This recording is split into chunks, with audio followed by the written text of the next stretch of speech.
Heart attack. Heart attack. Heart attack, The heart attacks. Heart attack. अचानक heart attack. साल 2022 सिर्फ India में heart attack से मरने वालों की गिनती 32,457 बताई गई, जो कुल मौतों के 12% थी। 2023 तक 57% मौतें हार्ट अटैक से हुई, जिसमें 20 से 45 साल के लोगों की गिनती 87% है। जिंदगी कितनी नश्वर है, इसके बारे में बाइबल कई जगह बातें करता है। अचानक हुआ एक्सीडेंट, हार्ट अटैक या प्राकृतिक आपदा, वजह चाहे जो भी हो, लोग मर रहे हैं।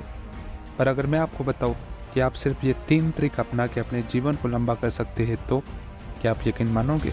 मैं आज आपके लिए बाइबल से ऐसे कुछ तरीके ढूंढ लाया हूँ जो आपके जीवन को लंबा कर सकते हैं। शुरू करने से पहले मैं बता दूं, मेरा नाम है एमी डेविड, चैनल का नाम है डेविड एक्सप्लेन्ड, और मैं आपके बाइबल रीडिंग एक्सपीरियंस को इनहेंस करना चाहता हूँ।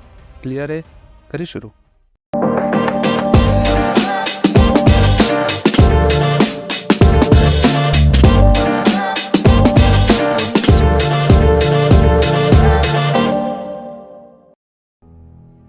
यह है पहला तरीका कि अपने जुबान से कभी भी बुरी बीमारियों को अपने शरीर पे क्लेम नहीं करना है। नीति वचन अध्याय 18:21 कहता है, जीभ के वश में मृत्यु और जीवन दोनों होते हैं, और जो उसे काम में लाना जानता है वो उसके फल भोगेगा।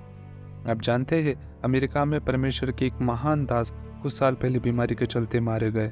वो दास दूसरों की बीमारी को ठीक करने का दान प्राप्त कर चुके थे। उसके बावजूद भी वो खुद कैसे बीमार पड़े? क्योंकि उन्होंने अपने सभाओं में कहा था, I am sick and tired of you people. परमेश्वर ने सारी सृष्टि अपने वचनों से ही तो बनाई, फिर हम परमेश्वर के सदृश में ही तो बने हैं। तो हम जो वचन कहते वह हमारे जीवन में नई नई बातों को बनाते जाता है।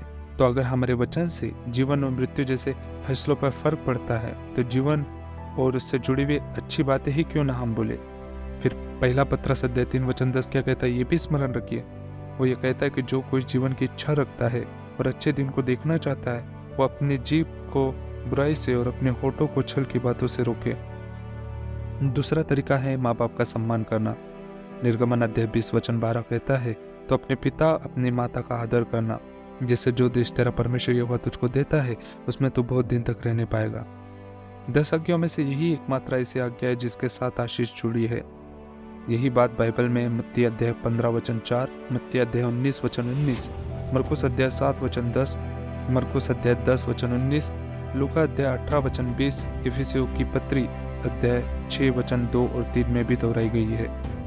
आजकल कुछ जवान अपने माँ बाप की नकल करते या उनकी बातों को टाल के खुद को कुल दिखाने की भी कोशिश में दिखते हैं।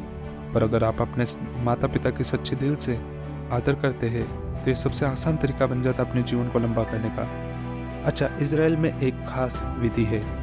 अपने से उम्र में बड़े लोगों को अक्सर पिता का दर्जा दिया जाता है, जैसे लूत अब्राहम को देता था, जैसे एलिशा एलिया को देता था, जैसे तिमोथी पौलुस को देता था, जैसे दाऊद शाऊल को पिता कहता था। इसका इस सीधा सा मतलब होता है, हमारे कलीसिया में जितने भी लोग बुजुर्ग हैं वो सब हमारे पिता और माता है, और अगर हम उनका आदर करते हैं तो अपनी आयु को हम लंबा कर सकते हैं। तीसरा तरीका है प्रभु परमेश्वर की उपासना करना। निर्गमन अध्याय 23:25-26 कहता है, तो अगर अपने परमेश्वर यहोवा की उपासना करेगा तो मैं तेरी आयु को पूरी करूंगा। क्योंकि परमेश्वर स्तुति से आनंदित होता है। बाइबल हमें कई जगह पे बताता है कि परमेश्वर के उपासना करने से, उसकी स्तुति करने से हमें बहुत से फायदे मिलेंगे। इसलिए आज के सबक से आप याद रखिए कि अपने शरीर के बारे में, अपने जीवन के बारे में, अपने परिवार के बारे में हमेशा अच्छी अच्छी बातें क्लेम करना है।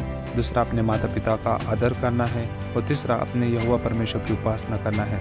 और परमेश्वर आपको भजन संहिता अध्याय 91:16 और भजन संहिता 128 के वायदों के अनुसार लंबी आयु देकर तृप्त करेंगे।